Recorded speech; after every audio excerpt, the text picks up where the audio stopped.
We'd like to begin by recognizing and acknowledging that we are gathered together upon the traditional territories of the Erie, Neutral, Huron-Wendat, Haudenosaunee, and Mississaugas. The land beneath and around us is covered by the Dish with One Spoon Wampum Agreement, a pact between the Anishinaabe and Haudenosaunee to care for the lands around the Great Lakes. We share this land and celebrate its gifts, and are thankful to live and work in a place that has sustained human activity for over 15,000 years.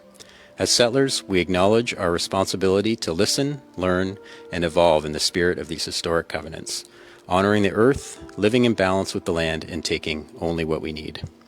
Honoring First Nations as we take on the important work of reconciliation.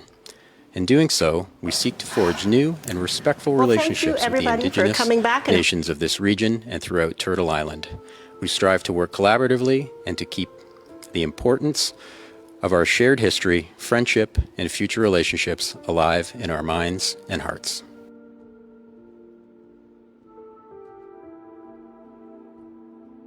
For our first official panel of the evening for the Reclaiming Hamilton. It's what I'm calling our mini summit or mini conference. It's sort of like the world's biggest book launch is what we're doing here as we celebrate bringing out this great anthology. And I just want to take a moment again to thank everybody for coming and Supercrawl for being with us. And this panel, we are going to be talking about where we've come from as a city. And I want to welcome the three wonderful writers who will be helping us to discuss this. We have Matthew Bin, Margaret Shkimba, and Sarah Wayland. And I'm going to share a bit about each panelist here. So Margaret Shkimba is a writer and a contributing columnist to the Hamilton Spectator. She's a mother and a grandmother, and she lives in Hamilton with her partner and her two hound dogs, which I love, named Bonnie and Clyde. Matthew Bin is an author and an IT consultant who was born and raised in Hamilton. He's published nonfiction books and articles on Canadian history, international soccer, and business, as well as military horror and science fiction novels. He's very multi-talented. And Sarah Wayland is a senior project manager for the Hamilton Immigration Partnership Council. And from 2013 to 18, she was the creator and leader of Global Hamilton, the City of Hamilton's Immigrant Attraction and Retention Initiative. She immigrated to Canada in 1994 and has settled in Hamilton with her family in 2001. So you've seen a good arc of change in this city. So unfortunately, Matthew Green, our current member of Parliament for Hamilton Centre and the former councillor for Ward 3, who was scheduled to moderate this panel, has had to send his deep regrets and will be unable to join us for this evening. So I will be standing in for him. I am Noelle Allen. I am the publisher of Wolsak and Wynn. And it was easy for me to step in because I have worked on all three of these articles and know them. And I know these wonderful writers. So I was happy to step up to do this. Now, when we started organizing this panel, I wanted to make sure that we started from the very beginning of Hamilton, from the time where we were part of the Dish with One Spoon Wampum Agreement. So I reached out to Shelley Hill, who is the senior project manager of Hamilton's Urban Indigenous Strategy, for her advice. Shelley, in turn, worked with members of the Six Nations to find an elder who might be able to join us tonight, but in the end, she was unable to. However, she has passed on some thoughts on how she thinks we should consider looking at any discussion about our relationship to our city and the land it is on and the Indigenous peoples within it. So at the very beginning of this, the wonderful land acknowledgement was put on by Supercrawl that was read by Tim Podesick. But that's only the beginning, and there's more that we should all be doing. And these are some of the notes that Shelley has passed on to us all. So the city of Hamilton is known as a gathering place for many Indigenous peoples since time immemorial. Indigenous peoples have and continue to make significant contributions to the city's social, economic, and cultural prosperity. Making a commitment and acknowledging the territory is an important first step that focuses on understanding the rights of Indigenous peoples and how to apply it in everyday life. But there should also be an understanding of the importance of the creation of all living things and acknowledging this purpose with honor and gratitude. This is best done through understanding the history and the treaty territories that you work, live, and play on. Focus on the teachings of the treaties, which should help you redefine the meaning of your relationships to the land and the people around you. As these relationships connect you to the people and to the land, they will create physical and spiritual responsibilities that will lead to peace, friendship, and respect. We must acknowledge and respect that the spiritual, mental, physical, and emotional connections that we must acknowledge and respect the spiritual, mental, physical, and emotional connections that Indigenous peoples have to the land. This connection extends into Indigenous knowledge, governance, language, and the relationships with non-Indigenous organizations. We must also recognize that the first relationship between Indigenous and non-Indigenous peoples in Canada were focused on sharing, use, and stewardship of land recognized in the Dish with One Spoon Wampum Territory. In December 2016, the City of Hamilton began work on developing the Urban Indigenous Strategy, focusing on the city strengthening its relationship with our Indigenous community. This strategy identifies actions and charts out a path to reconciliation that aims to strengthen the city's relationship further. The strategy is intended to demonstrate respect for Indigenous knowledges and cultures and promote better understandings among all residents about Indigenous histories, cultures, and experiences and contributions. And Shelley recommends that we all visit the Indigenous Strategies website to learn more about how we can take more part in this. And I'm going to take a bit of a drink of water here. So now with all this in mind, we're going to talk a little bit about the city. So each of you have written about a different part of Hamilton's history in this Reclaiming Hamilton anthology. So the first question I'd like to pose to everybody here is, how did things in your area get started? And maybe we'll start with you, Margaret, because you've got the biggest sweep of territory of time that you've covered. So thanks, Noelle, and thank you, Supercrawl, for hosting this event. So Hamilton is, sorry, I'm blank now, I'm blanking out. Hamilton was founded by Loyalists. It was the reward that the members of the people who fought for the war in the American Revolution got from the King of England, who gave these people land to then sell or live off of and settle. Now, when you think about it, they came from America. They had settled in various parts that were in the Revolution. And they had settled those areas. They built farms. They lost a lot when they left. And when they left there, they went to the East Coast, and then they came to Hamilton when the government made an agreement with the Mississaugas to open up this land to settlement. Each Loyalist family who could prove that they had served in the war, had fought for the British side, were given a lot. And that's how it began. But and once they had these things, did they all settle in? No, they didn't, because it took a while to get it, first of all, right? So they went to the East Coast, they lived there, then they were given this land. Some of them had stayed there, some of them had moved to other places because it was years in between the time.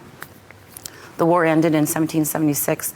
We were really settled until the late 1700s. The 1812 war is sort of the first marker that we have of something that in our area that we celebrate as a history, our historical event, the War of 1812. We can definitely put our origins to Hamilton to that time. So I lost my train of thought where I was going with the War of 1812. Well, if I could just jump in. Thank you.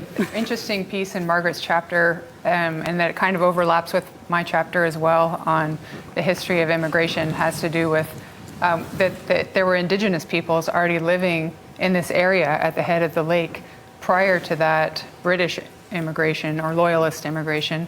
And there were also Indigenous peoples coming in after the Revolutionary War who were then resettled in the Six Nations territory.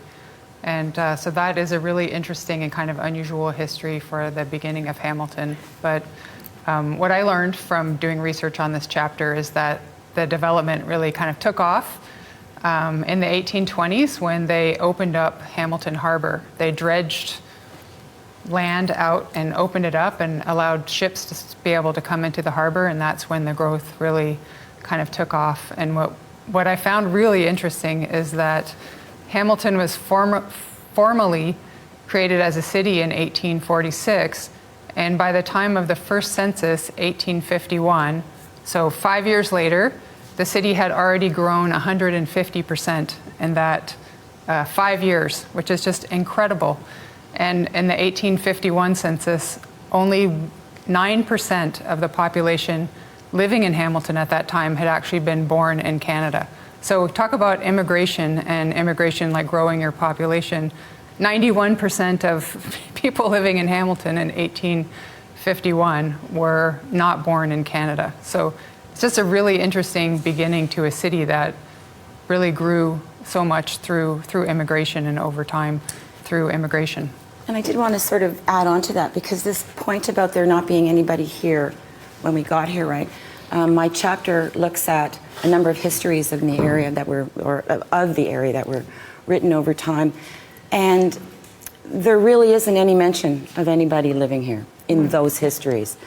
The Indigenous population was absent. The territory was considered virgin. That's how they referred to it. So it's important to remember that there were people here before we got here, and that the land was, and that the transportation routes that have been carved out are transportation routes that were Indigenous trails through the territory.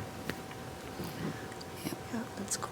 And I would say that's actually, it's something that was often done at the very beginnings of many of our settler nations, is that we pretended, or it was pretended that nobody lived here, that their land was virgin, that it wasn't being used, that it was free for the giving, and that kind of offer brought in a lot of people. But where did these people mostly come from in the beginning, Sarah? Well, I mean, throughout most of Hamilton's history, we've had a lot of immigration from the United Kingdom. So, especially English, Irish, also Scottish. That was really the main source of immigration to Hamilton. And I think another interesting point is just how transient that population was. So people were coming to Hamilton, but they were also leaving, and they were looking for opportunities. We know that even immigrants today, they're migrating, looking for opportunities. And so some people would stay and some people would move on. And there was an interesting line in the history book from John Weaver that a number of us consulted, that Hamilton was just sort of a way station on the route to America, really, but it was a stopping point on the way to the United States. So I think between 1851, and if you looked at Hamilton's population in 1851, and then who was living here in 1861, only like 1/3 of that population was the same. So it's growing. At the same time it's growing, but it's changing. So there's this churning that's happening over time, really from the 1820s on through the cholera epidemic of the 1830s, 1840s, 1850s, all the way up to the beginning of the 20th century. Yeah.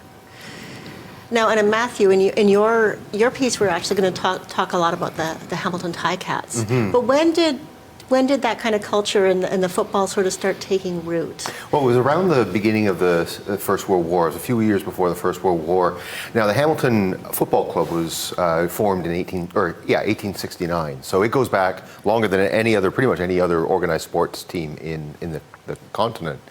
And it was formed as a rugby team, and there were, amateur rugby back and forth between schools and cities and that kind of thing. And it started to become a real thing, I guess, in the early part of the century. But Hamilton would play its games at the amateur athletic grounds in the west end of the downtown, I guess you'd say, and that which is still used as an athletic ground today. But it wasn't until 1925 that a stadium was built in the city, and that's where my part of the story, I guess, really begins, because then the Empire Games, now the Commonwealth Games, were held in Hamilton at that time, and may have been one of the biggest sporting events ever to come to Hamilton before the Second World War. It was, the world was coming to Hamilton to play, and all the rich people had their sons doing track and field in that stadium. Yeah, and you did mention that it was actually the amateur athletics at the time was a sort of a upper class kind of thing to do. It was, and far different from football. At that time, the football was still at the athletic grounds, and it was track and field and those kinds of events at the stadium. And it comes from the immigrants from the UK who had settled here, and I think by then were well-established families with the money and owned the industry in the town, and were building it up this way. And yeah, that was definitely the university kids were the kind of kids that were doing track and field, or the athletics events of that games. It wasn't until after that, a few years after that, that the Ticats moved in, and there went the neighborhood. But it's sort of the culture of Hamilton really took hold with the Ticats. It did, and I mean, as an industrial city, there had to be a large working class population, and that was largely settled in the east end of the city, in the north end of the city, where the stadium still resides. And Hamilton is significant in North America, having one of the very, very few top-tier professional stadiums in a working class neighborhood. In most cities, they were in working class neighborhoods, and they moved to the waterfront, they moved to the suburbs, that kind of thing, or they're in the very downtown core, in the very high-priced real estate. Only Hamilton has it in the same neighborhood, and it's funny when you see pictures of the Commonwealth or the Empire Games at 25, you see the same roof lines that you see outside the stadium as you walk up for a Ticats game. So, that has been constant. It's always been there, and as that working class grew with the prosperity of the city through the 20th century, that part of the culture, it was intrinsically linked with that population. So yeah, the stadium became a real working class fixture, where that's not how it started, but that's certainly what took over. Pierre Burton said that in the battle between history and geography wins. So if you put a stadium in a working class neighborhood, the working class is going to own that stadium eventually. That's cool. That's very interesting. So one of the other questions, we'll move on to the next one here, is so in our writings and our researches, we've probably seen patterns of what's happened over time, or things that kind of would happen early on and then would reappear, of like mistakes or sort of almost like fault lines that have run through the city. What would you say some of those are? That these are things that we've seen in the past that we should know that happen, so that we can watch out for them in the present and the future. Maybe we'll start with Sarah for that one. Sure. Well, in my chapter, I really provided kind of a descriptive history of immigration in Hamilton from as early as I could find to the present day. And what I really noticed in that is that there is constantly a fear of new immigration expressed by existing residents, and that fear never really manifests itself in anything terrible that comes to pass, despite the fears that exist about change. It seems to be a theme in every generation that these new, it was okay when I came or when my ancestors came, but this next group that's coming, they're different. They are not going to be able to fit in, and we are not going to be able to overcome this difference. But whether it was with, against Eastern European Jews or Italians, or going back farther, the Irish, and today we have different populations from farther afield. That has been a constant theme throughout not just Hamilton's history, but I think any city that's receiving immigrants. But there's sometimes the concerns are based on health, like public health. For when Hamilton had its cholera epidemics and there were ships arriving with newcomers, there were concerns, sometimes people coming with rakes and whatever, and knives, not wanting the ships to unboard people, and so people had to be put in quarantine. So those are public health reasons, but sometimes the reasons for fear are not really rooted in anything, tangible. They're just fear. And another example of that I found in reading in the archives at the Central Library that I thought was really interesting was the treatment of some immigrants from countries that Canada was at war with during World War I and World War II.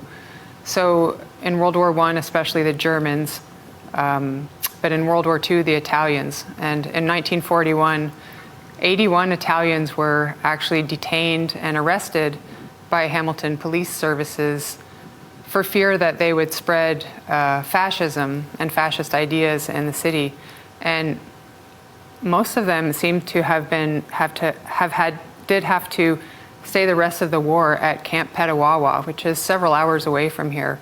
And there was never any evidence that they did have any ties to fascism. Some of them were known maybe with criminal records, and it was kind of an easy way to get them out of the city and out of the hair of the police.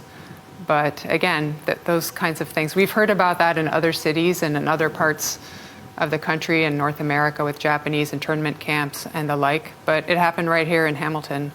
80 men and 1 woman, Italian, who were sent away. So part of what was frustrating about doing this research was that there's not a lot of in-depth sources, and so I might like to come back to that theme later, but that's about all I know, and I couldn't find anything more. I actually think you pulled together an amazing amount of information about the city, because I've actually never seen sort of a look at the immigration at a city level.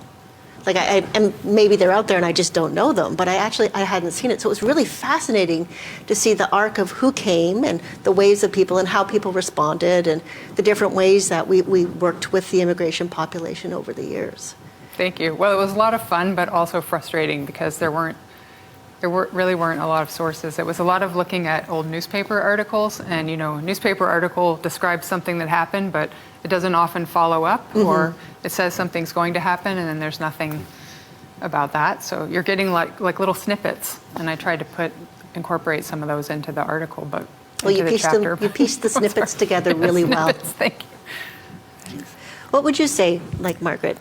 So my chapter was on why is it that Hamilton can't seem to progress past a certain point? Why is it that when we look around the world at different places and cities, we see innovation and we see creativity and we see all kinds of really sort of risk-taking things that happen, and yet when we look around at Hamilton, we see them pop up, but then something happens and they're pulled down or they're changed, and they become something that's not quite the thing that they wanted them to be, right?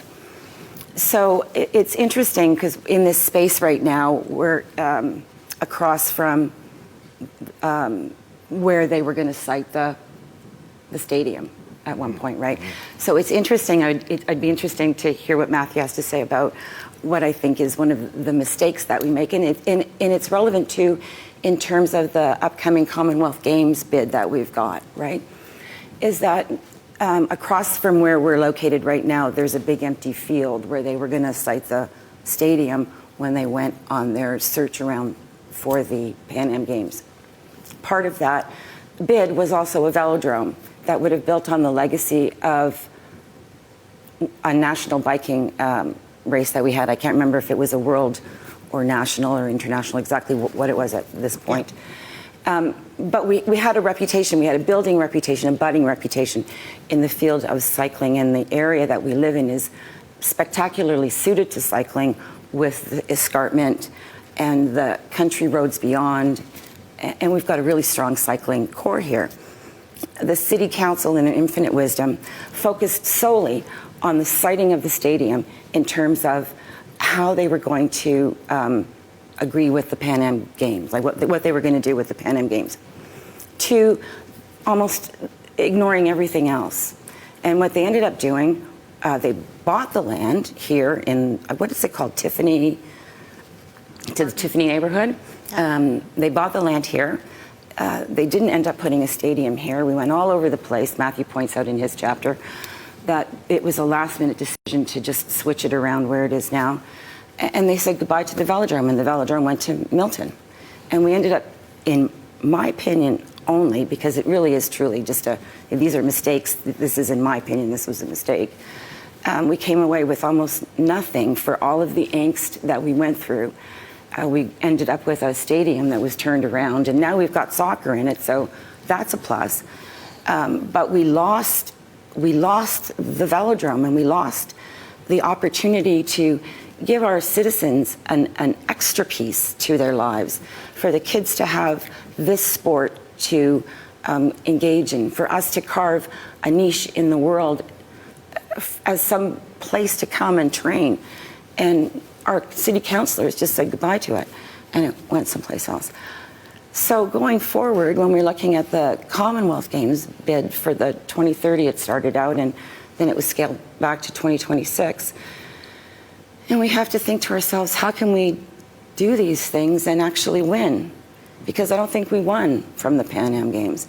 And if they're putting forth all these things that we're going to win in the Commonwealth Games, well, how do we know that we're actually going to win these things? And of course, the big thing with the Commonwealth Games coming up is affordable housing, which we're in dire straits for. So holding that carrot out there is tempting, but I don't know that we can trust it'll appear. I don't know that we can trust the decision makers to make the right decisions.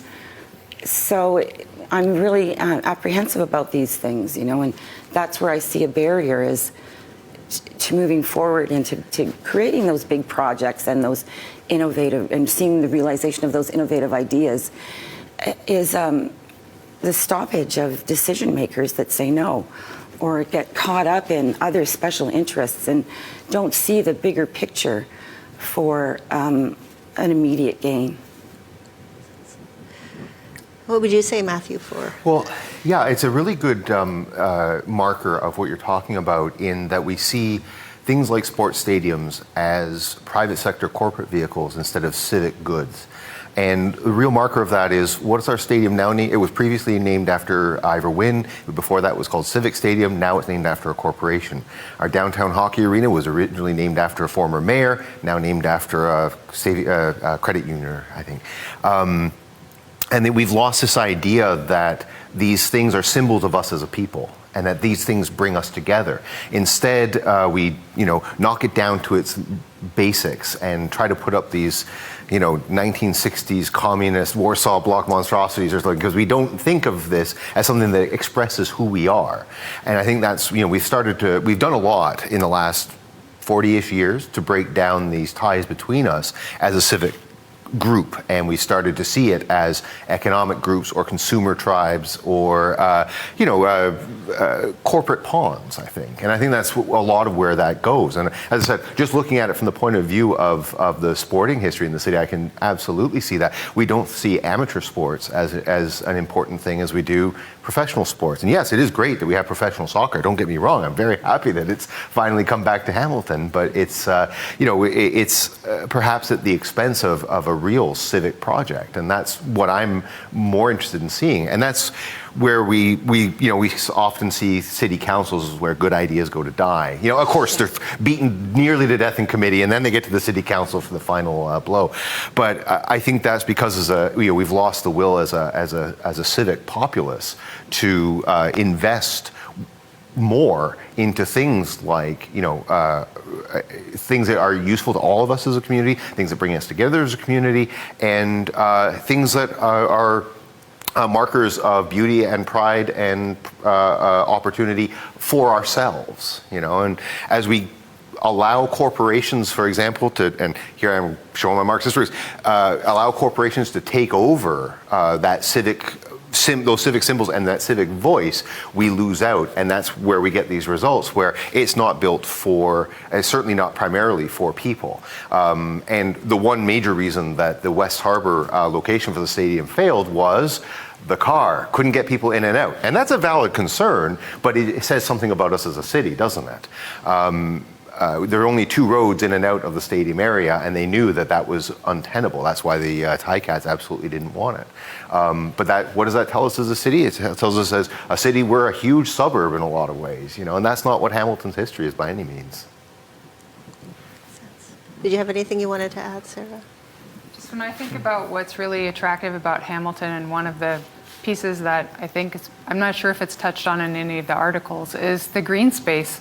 So we have the escarpment, and I know Margaret mentions that in her piece a bit about looking up towards the escarpment, but also the waterfront and the Bayfront Park, how popular that is. Again, going to my theme of newcomers and immigrants, and Confederation Park, those big public spaces are really well utilized by by newcomers who may not own cottages or have access to, expensive vacation properties, but they really utilize those kinds of public spaces. And so I would say that's actually a plus for Hamilton, is that we have Bayfront Park, and that's a very interesting story in and of itself, how it's built on kind of a wasteland, and they reclaimed this land, and now it's so well utilized. But there's so many interesting stories. I think just thinking about this book and all the things that were covered and could be covered, we really have an interesting city and an interesting history. We do, and I mean, part of the reason that I love this anthology is that it has such a wide range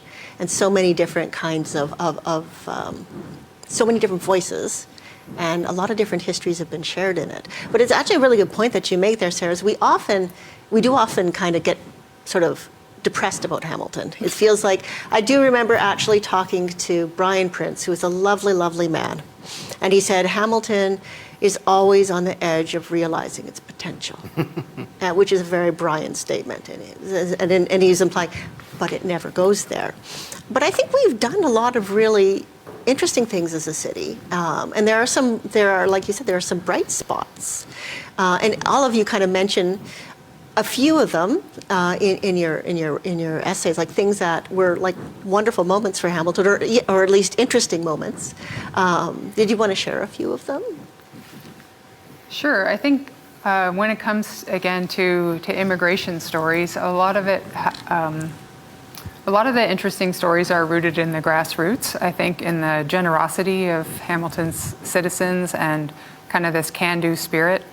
And one of the stories that I learned about that I was deeply impressed by was not in our deep past, but in 1979. So Hamilton Alderman John Smith started something in 1979, soon after the federal government passed legislation to allow for the private sponsorship of refugees, which is now a program that's emulated around the world and still very strong in Canada today. So he started this mountain fund to save the boat people, and started off with an original goal to raise $10,000 and to sponsor a family or a couple of families to come and resettle in Hamilton. But by the time that the fund shut down 15 years later, they had resettled 3,000 Vietnamese boat people here into Hamilton. And a number of English language circles, like Circle of Friends, started up to help them and the like. So this was a city councilor who spent a lot of time and a lot of capital raising money in his spare time and after retirement. And I thought that was a really interesting story. And in fact, a friend of mine, her family came here as one of those families, and has a very close relationship with, had a close relationship with John Smith and his wife until John passed away a few years ago. So I think, and we saw that again in 2015, 2016, with the arrival of a lot of Syrian newcomers.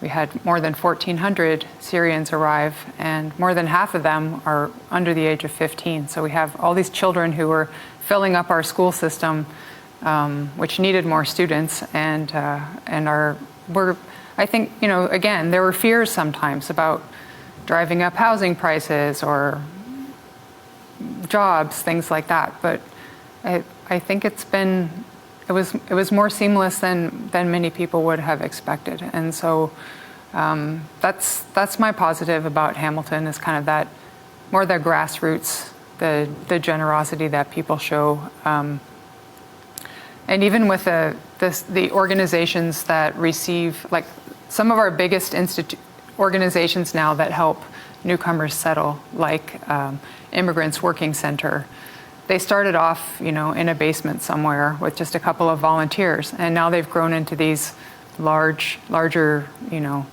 federally funded or provincially funded organizations.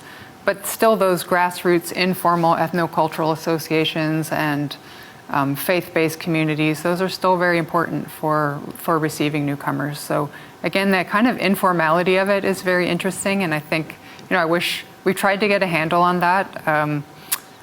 But it's hard. It changes all the time, and those community leaders come and go, and things change, but it always seems to be that there are these networks that are really, really important. What would you think, Matthew? What was some of the... Well, one of the things that, I'm born in 73, so I missed out on a lot of the history of the stuff that I was writing on with the Tiger Cats and football in Hamilton. But one of the things that I found that really struck me was again, going back to the civic use of the stadium. In the 60s and the 70s, the labor union, the Stelco union, was so large, there was no building in Hamilton that could fit the entire union. So for contract ratification votes, they would have to use the stadium. And the steelworkers would all be in the bleachers, as it was addressed by the union leaders. It was also where the May Day, the May Mary Day parade would take place. So every Catholic schoolgirl in Hamilton would be doing their little parade with their white dresses in the stadium.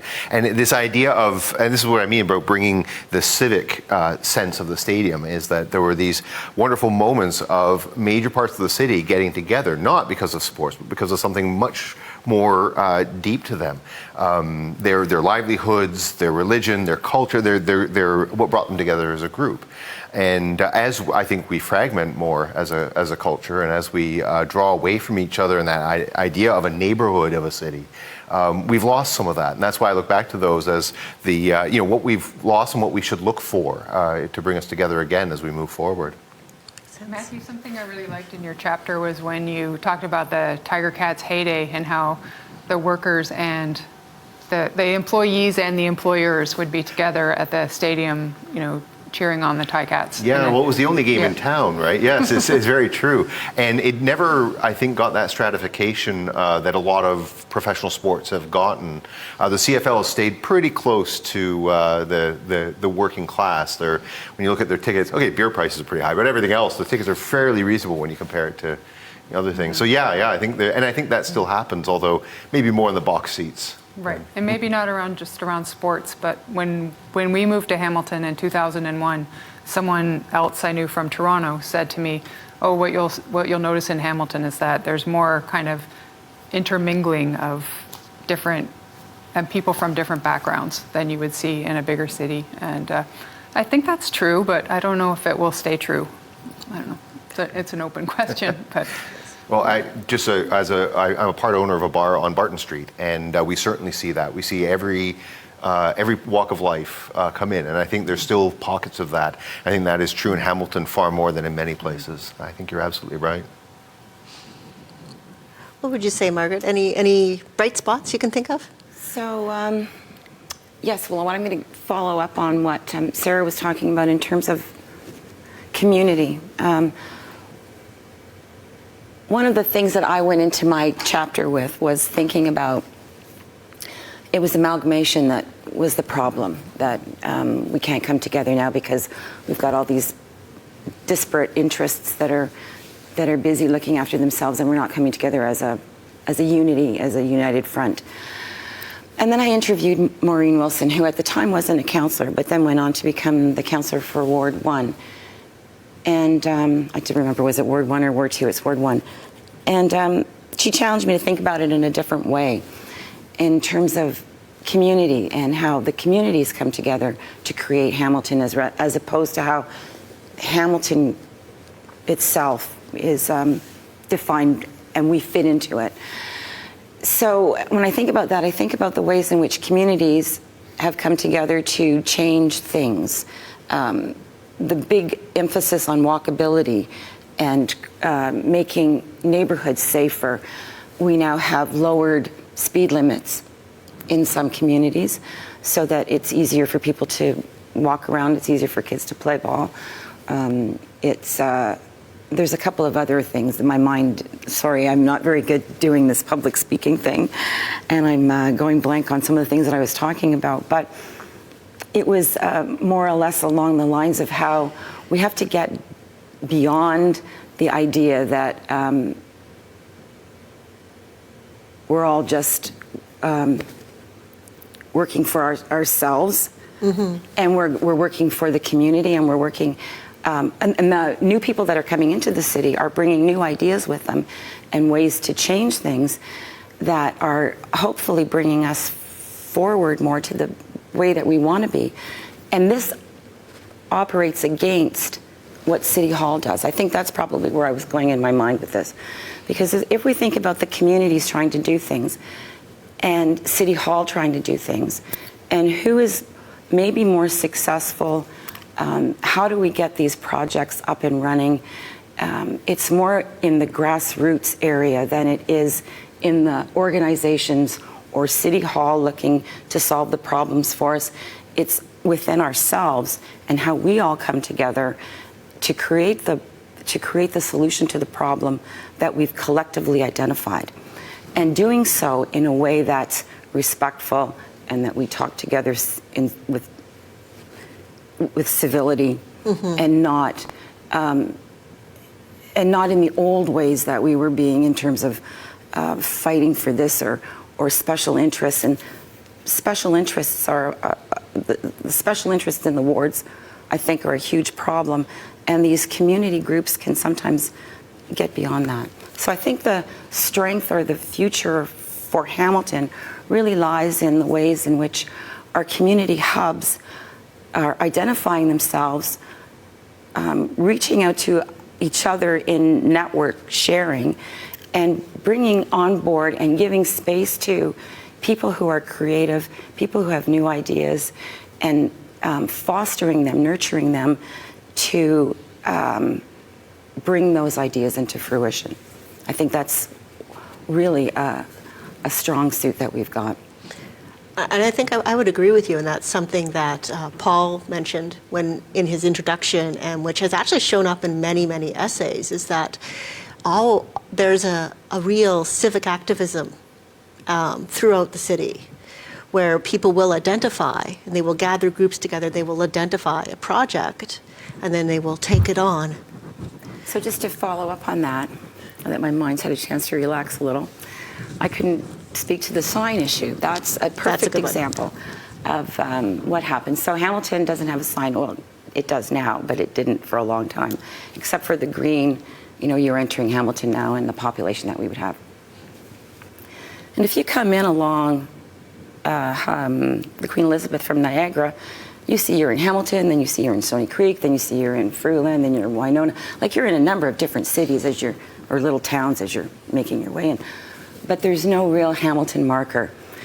So way back when, I think it was in like the early 2000s, Hamilton City Council did studies. They came up with plans. The signs were really quite spectacular. They looked great.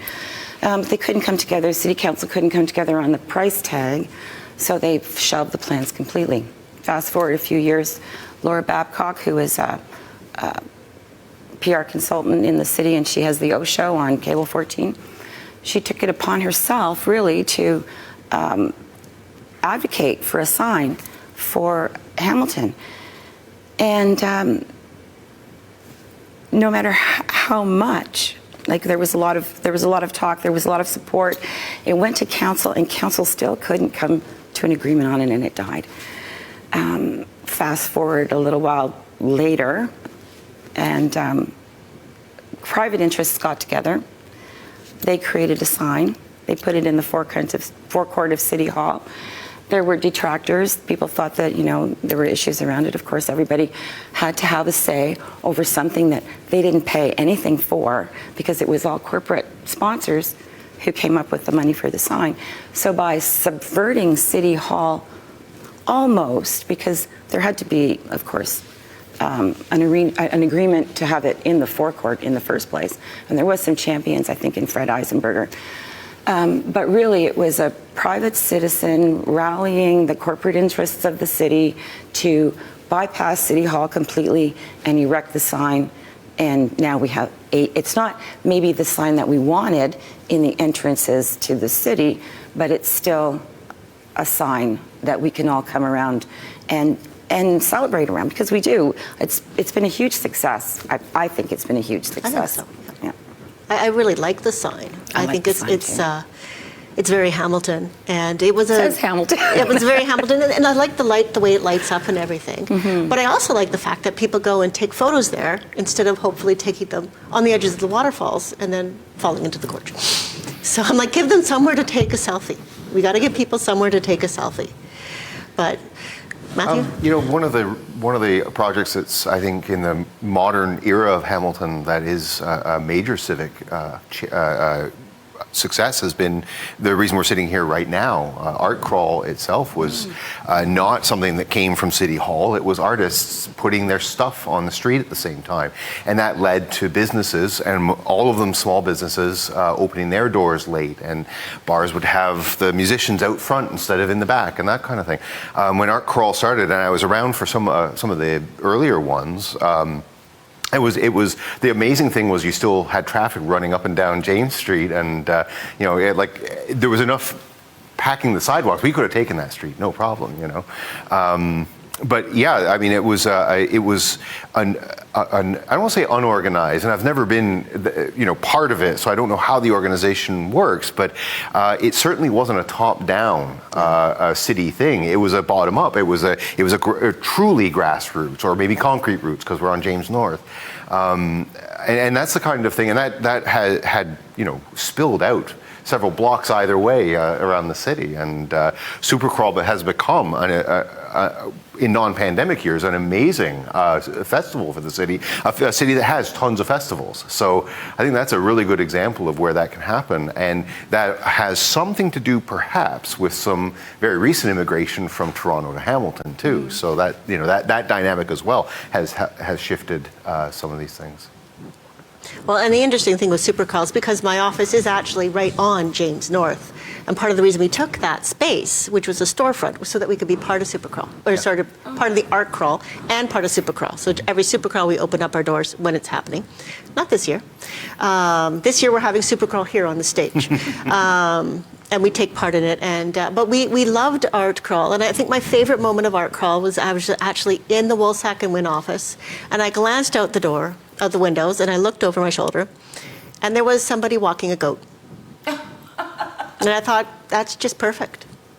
And the very earliest ones were all of the art galleries coordinated to open together on the second Friday of the month. And people started coming because there was multiple places, and then the artists started showing up and putting out their wares. And it's never really been officially organized. No.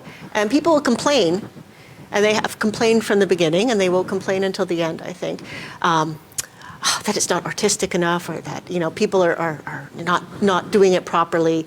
But it's fabulous, and it's an amazing mix of people on the streets, and you can see beautiful artwork beside imports, and somebody is selling magazine subscriptions, and it's a real mix on the street. Well, the one symbol that, for me, the thing that really says Art Crawl to me is when at night the Portuguese fish market shut down and they push their display cases against their empty device, so artists come and use those as their displays, right? And I think that says so much. The fact that we've got a culture, a part of our city culture has been these Portuguese fish stores. My family's gone to for every Good Friday that I've been alive, and we've got that still continuing, that James North, that little bit of Hamilton that's clung to James North in the 90s when the rest of the street was boarded up. And then we have this new sort of life sort of growing out of it as during Art Crawl. It's kind of an amazing thing to see. It really, to me, said everything about how special that is. Anything else? So when you think about, sort of the arc of things, there's an old saying that if people don't know their history, they're doomed to repeat it. And other people say that you do the same thing, but you turn it sideways. You say it a little differently. So if there were things that we learned in our different articles, what would you want people to know about and think about now so that going forward we can build? Big question. Go ahead. So this is the question I've been waiting for. Okay. Because my training is in history, and I look around me, and finding the resources to write my chapter, I consulted the histories, and one of the most fascinating books I've read is the accounts of the Loyalists and them coming here. It's a typewritten manuscript that's in the library created by the Loyalist Association, but it's their story of all the people who lived, and you can see the names, they're all around on the streets in Hamilton. So coming from that, I would say that we need a history museum, a museum of Hamilton history in Hamilton. Diana Choo-Choos, she wrote an op-ed back in October 9th, and it was brilliantly written. I wish I'd written it myself, about the importance of knowing our history, right? And not just the history of the politicians or the history of technology or the history that comes out of Dundurn Castle. I don't know if I'm pointing in the right direction, but the history of the people who lived on the streets, you know, the people who lived in the houses, in the alleyways, and that history is very hard to find. It's hard to find the history of Black people in Hamilton. It's hard to find the history of Indigenous people in Hamilton. We can create these we can create this lacunae in our knowledge now by creating those histories. Record your grandmother, record your grandfather, record your aunts and uncles, you know, create the histories of Hamilton. Find some place to put them in a building. Like, I think Ockmar would be a great choice. That could be the Hamilton Museum. And I don't know how big it is. We could make it bigger, but we're looking for an opportunity to use that space. That would be an excellent choice. Buchanan's history with Hamilton dates far back to the founding of it. The Century Manor could be a history of medicine in Hamilton. You know, these are places that are problematic in our architectural infrastructure. We want to keep them, and we should give them a new home, a new purpose. And a museum dedicated to the history of Hamilton in total would be an excellent way forward. Incorporating the history of Hamilton also into the education program, especially in the elementary schools. We've got a fascinating history. It's not just the War of 1812 and the reenactment every June 6th or whatever it is out in Battlefield Park. There's parts of history all over the city, and we need to get our kids aware of it, because as adults, we might find it on a stone as we're going for a walk. Oh, this is a memorial to a particular event that happened. But we're not taught that in school. We're taught the history of Canada first, and then maybe the history of Hamilton. So that's what the two things that I would see moving forward be: to incorporate history of Hamilton more in elementary school, and to create a museum, a Hamilton museum of history.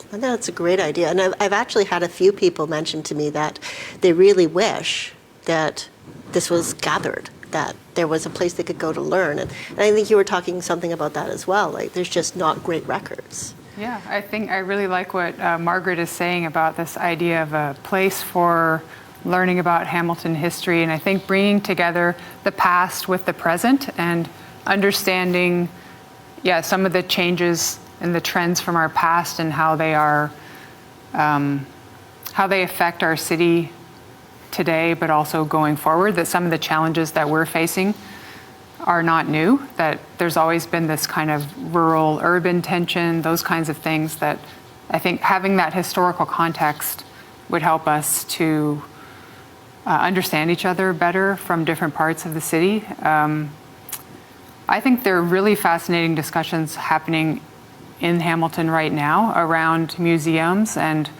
there are new understandings of what museums are like, and museums don't even have to be in a building full of artifacts, but an example would be the Toronto Ward Museum, which looks at neighborhoods in Toronto and immigration histories in Toronto, and it's only virtual. Like, it is only on a website, and they have collections and changes and programs in schools.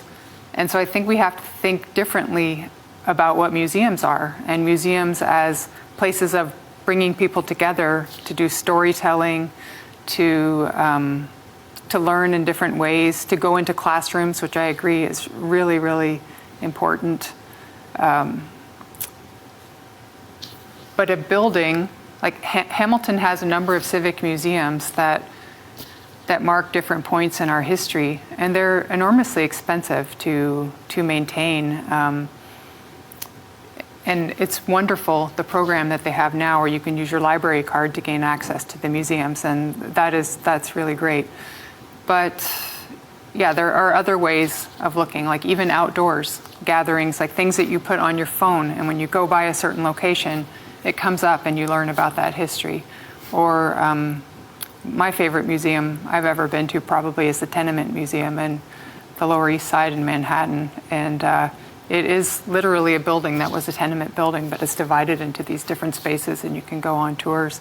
Would love to see something like that in Hamilton. But yes, I agree. Like, we really need to bring our history alive, and it's, I think, such a unique and interesting story in Hamilton, and it's largely unknown. I'm married to a historian, so we have a natural interest in learning about these things in our household, but I'd like to see a proper historian go back and do that in immigration history, like in depth, more than I was able to do in a chapter, because I think there's just so many great stories from the past that need to be told. One of the great things in Hamilton as well is that we haven't paved over. There's some areas we have. We have Jackson Square, and we do pave over neighborhoods when it comes to needing industrial land. So the Brightside neighborhood, 200 houses knocked down for some steel mills. But we do preserve the physical Hamilton of our past a lot better than some cities. And, it's not just like Toronto, where there's a little bit of a facade and a 100-story office tower behind it. I think we still have a city planner I knew from Toronto compared Hamilton. Well, Toronto, he said, was drunk Irish stoneworkers. Hamilton was teetotaling Scottish stonemasons, and I don't know how right he was, but he certainly saw that. You still see the history. You still see the buildings from a century or more ago in our downtown and in the neighborhoods around the downtown, especially. And I think that says that's something that we could build on when we talk about a museum, or we talk about a sort of a museum inhabiting the city. Maybe we have tactile things that we can look to and that we can point to. It's not just on this spot stood, it's this building was once, and it is one of the reasons 1812 history, I think, has some purchase in the collective imagination in Hamilton, because we have a monument, we have a couple of houses now. A lot of kids went there on a school trip and saw what 1812 era, the Gage family era, looked like, and had some cookies cooked over an open fire kind of thing. I think there is something to build on there, and certainly we have a rich enough history to bring that out with all the different histories that have come through Hamilton.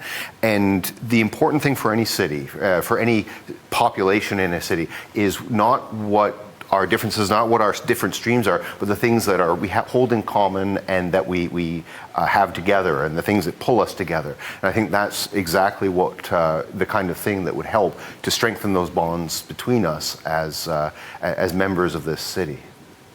I would say that the built environment is actually a fascinating thing. I'm originally from Calgary. There's very, very little history. And it is a city where if you turn around, they've put up a tower, right? So I would go away for a few years and I would come back, and I would literally not be able to follow the same streets because they'd moved them. So when I came to Hamilton, it was amazing to see all these different buildings from different time periods, and that they were still there and still being used. And we had fabulous Art Deco, we had Dundurn Castle, we had all the different we had the Heyday to go wander through. And I would say that physicality really helps to ground people there. But is it something that everybody feels comfortable going to, do you think? Or do we have to work to make it more inclusive? Because that is a pretty white history when we think about it. And I would like to think, we need to make it, we want everybody to feel welcome and part of it. Is there a way that, should we fill in missing holes? What do you think is a way to get around that to make people understand Hamilton's history and feel it's theirs?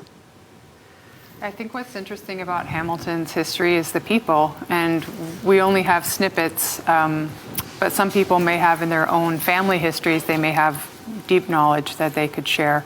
So the different populations that lived in Hamilton over time. It was mentioned that there was a thriving Black community on Concession Street, and we have Stewart Memorial Church, which is very historic. But different populations, the Indigenous population in Hamilton, there's so many opportunities to tell stories of different populations and to increase understanding amongst people from different national backgrounds and the like. And I would really like to see that happen, but it's a big undertaking. Well, there is the natural environment as well, and I think that is maybe where that connection could be made as a city. We can't yet pave over the escarpment. We haven't yet figured out how to make it all billboards yet. So we have an opportunity there with the city of waterfalls and those, and that might be where those connections could be made outside of, I agree, a very Anglo-centric built environment. We still have that other part of the city, that green part of the city that sometimes is too easy to ignore, but it's still there, and still, I think, we can be in touch with those other communities that may not feel included in that, in those stone buildings. I would agree that to do it properly, it would involve a collaborative effort with everybody who has settled in Hamilton. Right, so all of the different communities, all of the different people, and even going back to the natural history, like far back to when the escarpment was formed. We've got the history of Hamilton sort of in the layers of the escarpment there as well. So, this type of museum or thing that we create to remember our history or to teach our history would go all the way back to, how this space was formed when the ice, what are they called? Icebergs, glaciers, right? Retreated, right? And then how was it used by the Indigenous people who lived here? And what do we know about their history? And how can that endeavor help those communities create their own history?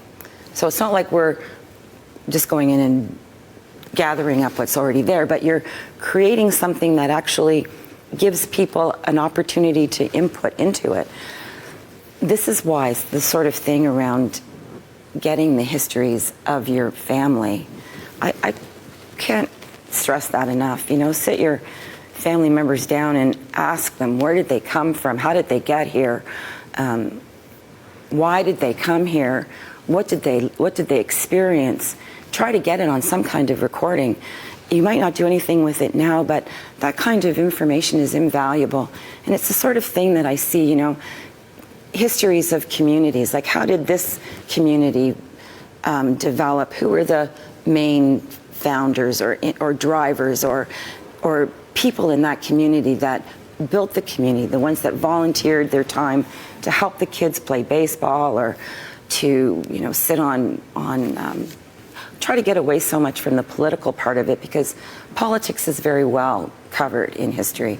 It's the people, the stories of the people, like the stories of the people who lived in Cootes Paradise. Like, I didn't even know about that until when I found out about it, it blew my mind. I thought, holy smoke, there were people that lived all around Cootes Paradise in various forms of shacks. And we have bits and pieces of their history, but we demolished it and they're gone.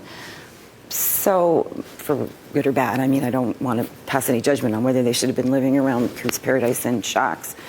But that sort of thing is something that I was 45 years old when I learned that. How come I didn't know that when I was a kid?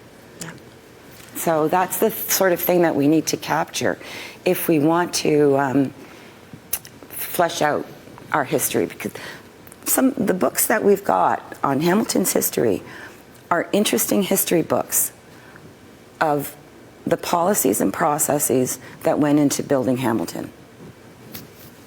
And that's it. But they're not the stories of the people who came here, how they lived, the hard sweat and tears that they poured into building their families, building their communities. That's the sort of thing that we need to, I think, honestly, get beyond the divisions that amalgamation has created, and a way in which we can see that the people who lived in Hamilton and moved out to Ancaster or Bimbrook or Stony Creek to escape Hamilton are actually part of Hamilton. And their story while they were in Hamilton is just as important as their story when they moved out of Hamilton.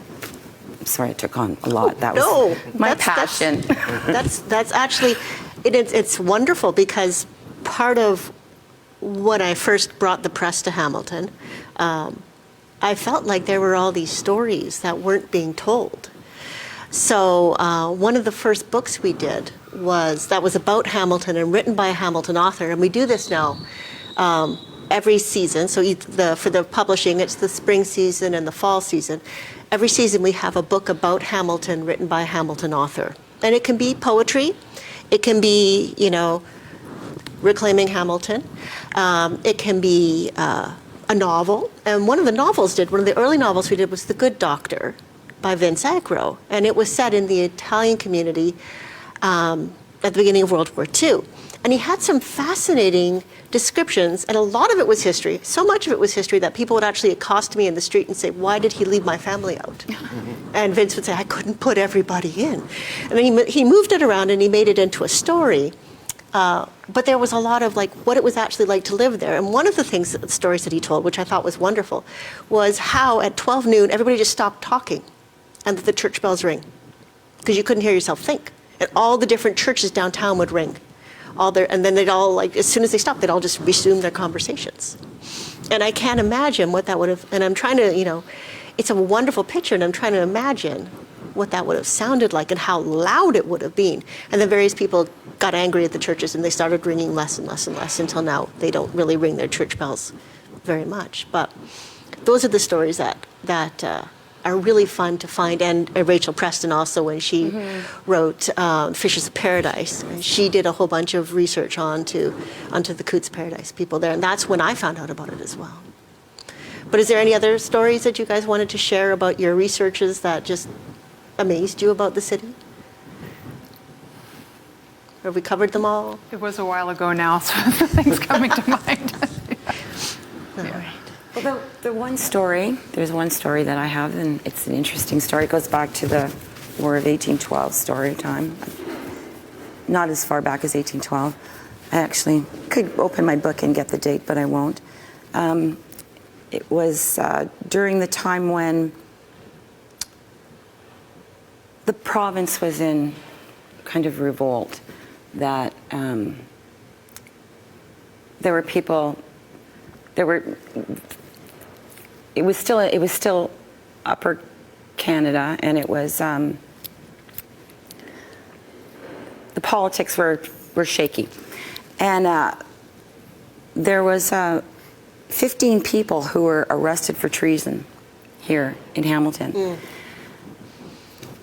And the verdict was so viciously inhumane that they were supposed to be hung until they were not quite dead.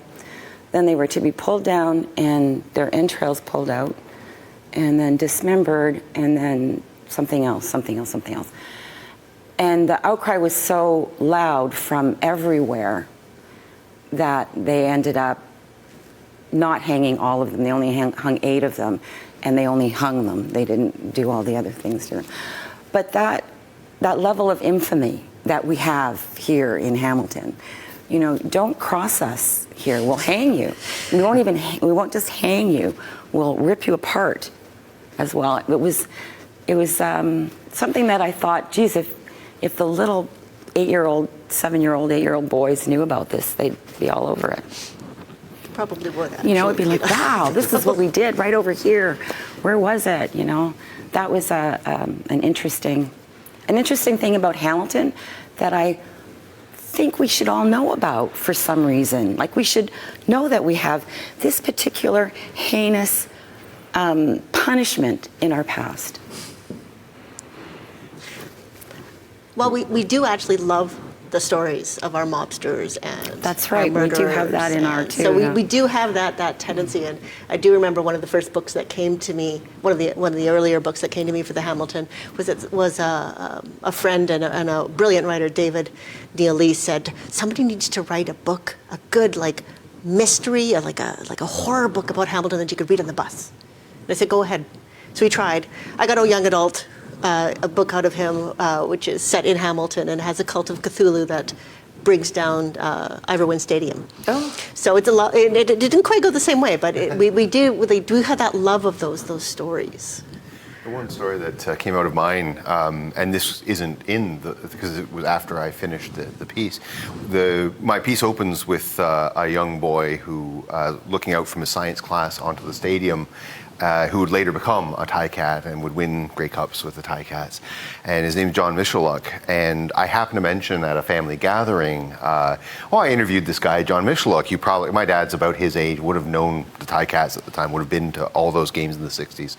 And my father says, John Michaluk, his mother worked for your grandmother. My grandfather had a commissary kitchen, and he ran the cafeteria at the Spectator, I think before the Frid Street building. And this John Michaluk's mother was an employee of my grandfather's, and my father remembered the cabbage rolls that she made. So it was funny, and then John and I ended up, we met, and it got to where most Mondays I'd get a call from John so we could chat about the Ticats in the previous weekend. And it was funny how there's this web of connections, and if you're going to write a people's history, or you're going to find the people's history of Hamilton, I think those are the kinds of threads that will inevitably come out. And I happen to have, my father's family has been in this city for a good long time, even as immigrants.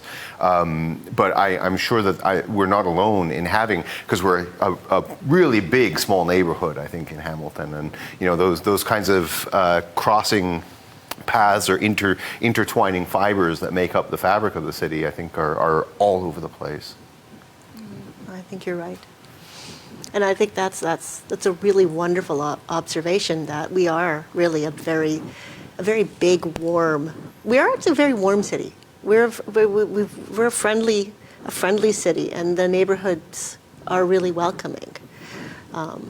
Does anybody have anything they wanted to bring up that we haven't covered? No, because this kind of feels like a good spot to end.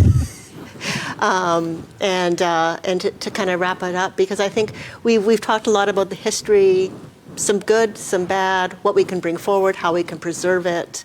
And I know we've only scratched the surface. Like, there's so much history in this city. It's actually pretty amazing. And I am delighted by the history. And I am constantly happy when people bring me more stories about Hamilton. But in case, if anybody is interested in reading the articles and learning a little bit more about these specific things, so all three of our panelists today are in Reclaiming Hamilton, talking about these wonderful parts of the city.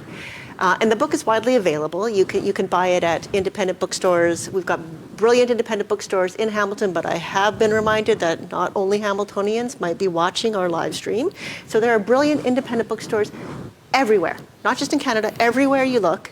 And they can get you this book, and you can learn about this fascinating city.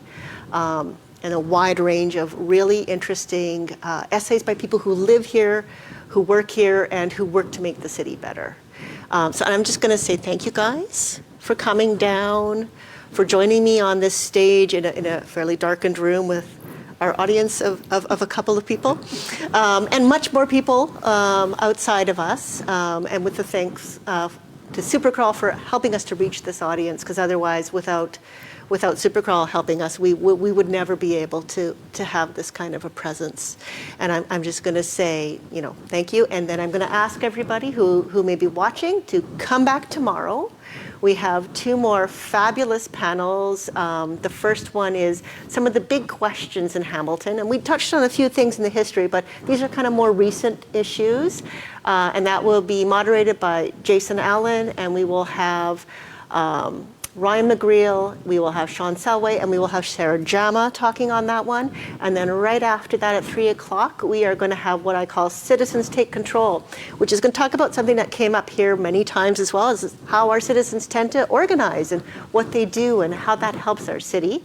And Lila Mikolos is going to be moderating that, and we will have Kevin McKay, we will have Karen Burson, and we will have Carrie Leclerc talking about their experiences working to make the city a better place. And I hope that you will come back and join us tomorrow. Thank you so much. Thank you. Thank you. Thanks. Great.